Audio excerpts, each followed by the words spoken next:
like I could share, whether it's, writing or producing or directing or, anything in the entertainment business.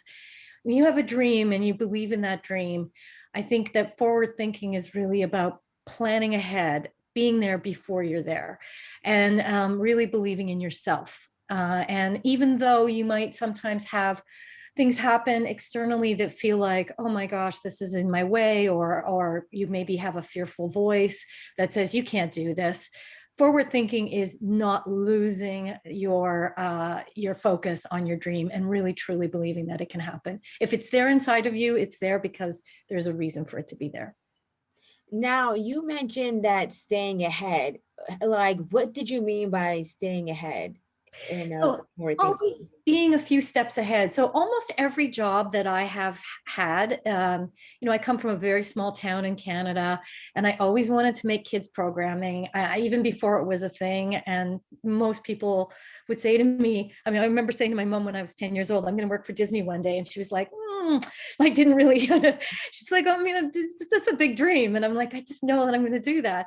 So how through my career, I have always written the job description before the job is posted, and I've just believed in it. I've always said, okay, what is it that I want to do next? I've written the job description and I've believed it. I've focused on it. I've meditated on it.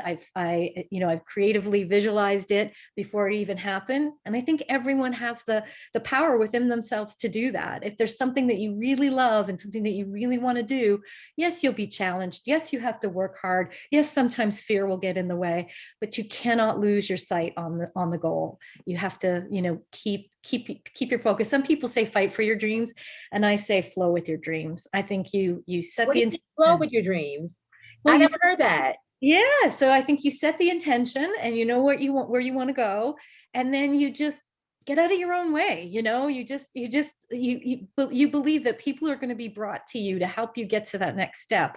And if there's anything that comes up that feels negative or scary or fearful, it's there for you to learn. It's there for you to choose the high road. It's there for you to say, you know what?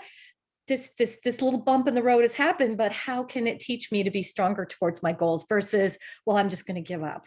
Just don't give up.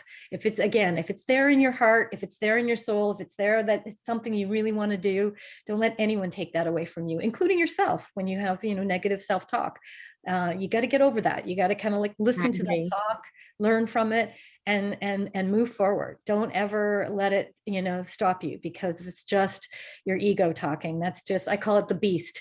It's just your ego talking, and it's just fear talking, and it has something to teach you, something very valuable to teach you. So learn from it and grow from it as opposed to shrinking from it. Wonderfully said. So moving on, what was a great career moment that happened from taking a risk and betting on yourself? I would say that when I was at Disney Channel, I really enjoyed it and I learned a lot. But Disney is a very, very big corporation, and they have things. They do things a certain way. They have to, because it's like I remember somebody once saying, no matter where you go in the world, Coca-Cola is the same Coca-Cola. Disney's the same Disney. There is a very specific brand there. So I learned a lot by being there. But I had to really color within the lines. I really had to make sure that, I set out the brand is the brand. And as a creative director, everything kind of had to fall into that. And I got to a place and a point where I kind of wanted to maybe establish a little bit more of my, use my own creativity to establish more of a brand on my own creatively, like something to contribute with the team. And that's when I wrote a job description and I got a job right out of the blue. Somebody that I knew in the UK, his name was Andrew Beecham, had just got a job starting a 24/7 preschool channel. And he asked me if I would come on board and be his right hand. And so we literally started that channel with a couple of shows that were acquired, but everything else we created in terms of before we had a team, in terms of what is the brand and what do we want to say to preschoolers and what do we want to say to parents. And that was a huge dream that I honestly believe that that was a case of just being there before you get there, of like me saying, okay, Disney was great, Disney was wonderful, now I wonder if I could actually, help to create something that maybe is not as stringent and is a little more playful in terms of like what we can and can't do. And our message that was that cardboard is everything. So with the channel was called Sprout, and everything that we did with that was wanted to feel like the best preschool in the world. And I had 10 years of absolute bliss helping to build that brand along with the team. And I really think that So much for building that brand, because I grew up on Sprout. I really did. Yeah. And to go back a little bit, you mentioned that you wrote the job description. What exactly do you mean? Like So yeah. you write it out. So it's creative director of a brand new channel. What are some of the jobs, the tasks that you'll be doing? I've always had a balance between working in programming and content and working in branding and marketing. So I wanted to be able to use both those, that skill set. So I wrote that down. I wrote down the type of team it was going to be, the type of place it was going to be. I wanted it to be a very tight knit team that I worked with, because, Disney's wonderful, but it's, you go into a meeting, there might be 60 people. I wanted something that felt a little bit more like a small town versus a big city. I wrote that all on the job description. And every day I would think about it. And every day I would say, this is going to happen. This somehow is going to happen.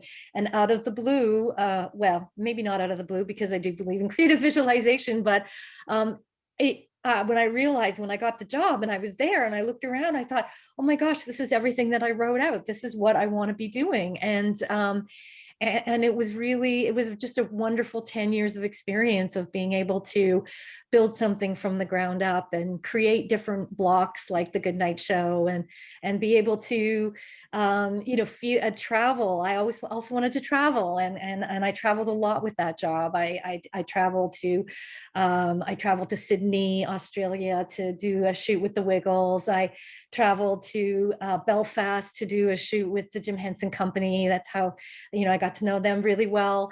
And it just felt to me like I had to keep sort of sitting back and saying, this is something that I put down on paper. And I think anybody can do that. I really do. I think, you can be 10 steps ahead of yourself. You can be there before you get there. You can say to yourself, this is my dream. And yes, you have to work hard. And yes, there might be baby steps. And absolutely, yes, it might come to you in a way that you never expected it to. But I think it's real. I think that we have dreams for a reason. There is a reason why those dreams are there. And I think that sometimes we unfortunately allow negativity, whether it's outside of ourselves or inside of ourselves, get in the way. And you just, when those things come up that scare you, you just look it in the eye and ask yourself, what do I have to learn from this? How can I grow from this? But don't use it as an excuse to like run away from your dreams, because there's nothing better than, living the life that you were, intended to live and trying to live. Yeah, basically. absolutely. I'm so happy for you. As you can hear, my dogs are happy for you as I well. love dogs. Yes, my Roddy's at home.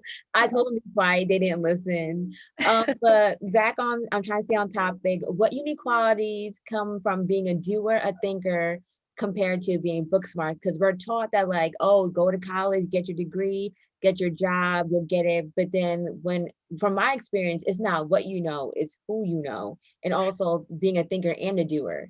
Yeah, absolutely. Well, I do think that relationships are incredibly important. And I think that goes back to the negativity. If you meet somebody that maybe doesn't really float your boat, or you guys have difference of opinion, the industry is pretty small. And so I always say, choose the high road. And so, yes, believing in yourself, getting out there, meeting people. But, it does help, obviously, to have the craft and the skill. I mean, I went to school for 2 years to learn television production. And then through my 20s, I went wherever I could go that work would take me. At that time, I was living in Canada. So if there was a job in, in a province that I wasn't in, but I thought that I would learn from, I would pack my bags and go. I moved wherever the jobs took me in my 20s to get as much experience as possible. And I was never afraid to go back a step. In other words, when I moved to Los Angeles, I had a lot of experience. I was up to being a manager, and I had a lot of experience. I had a great job at YTV. I oversaw a team of quite a few people by that time. And when I interviewed at Disney, they're like, we don't have a manager job available, but we do have a producer job available. And yes, it was sliding back maybe a couple of levels, but it didn't matter to me because I knew that that's where I wanted to be. And I knew that that's how I was going to learn a lot. And sure enough, I was a producer there for a couple of years, and then I got promoted to creative director. So, well, I got offered a job at Fox Family as a creative director. I did that. And then Disney had a job that opened up as creative director. So I went back at a higher level. So I didn't let that stop me of like, oh, no, I'm at this level. I can't go back, because you always learn. You always learn new things. And so when I you have agree. your goal set, I don't think that you should let that ego part of you get in the way and say, oh, well, I'm a VP now, or oh, I just won't accept this job or that job. I mean, everybody is different, but for me, my dream was a lot stronger than what a title is. It was I know what I want to do. I want to create great content for in particular preschoolers, but kids and their families, and I never kind of took my eye off of that goal. And you've done a beautiful job staying in that mindset, pursuing any job that's come your way. As you know, the dream is in your hands. What does that mean to you? I think that you kind of have that little voice inside of you, that positive voice, that positive voice that compels you to go forward and to keep taking these giant steps. And I think that it is up to you to keep that dream alive. I think it is up to you to nurture it. I've read a lot of great books. There are fantastic books out there on creative visualization, and books of like, do what you want to do, and the dream is within you. I mean, there's so many really positive books that you can read. For me, it was, and it is about meditation. It is about positive thinking. It is about following people that inspire me. And it is about catching myself whenever I do get that sort of negative self-talk, which I think we all have, of catching myself and saying, no, I'm not going to go down that path. I'm not going to allow the fear to get in my way of what I really want to do, because if the dream is inside of me, then there's a reason for it to be there. There is a reason to follow that. And I don't think that there's anything better, in terms of like living the life and living a career, and that you love, that you enjoy, that you can't wait to get up. And yes, there's always going to be like hard work, and there's always going to be days that are difficult, 100%.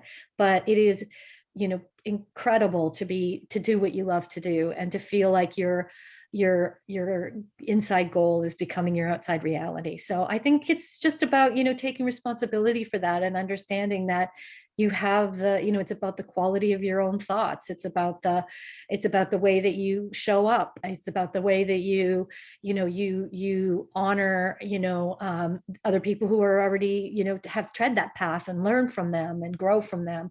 And I think above all, it's about having courage and not thinking that, oh my gosh, who am I to think that I could do this? I agree. And also making an impact as well. As you know, our time is coming to an end. How can we keep up to date with you on social media? Well, I am on LinkedIn, so that's my main place that I am. So I'm at Lisa O'Brien, and I also, if anyone ever wants to email me, any questions that they might have, or any advice they might have, particularly in the kids realm, they are more than welcome to do that. Can I give my email address? Is that something I can do? I mean, we had to wrap up, but LinkedIn is fine. You can LinkedIn, also, there. thank you for being here, Lisa O'Brien. It My was an honor pleasure. to have you. You can also keep up to date with us on LinkedIn and Instagram as well at Create the Dream Co. That's Create the Dream CO. And please use the hashtag Dream Conference 2021. Keep it locked for the next segment. Wonderful. Thank you so much. Bye-bye. Bye.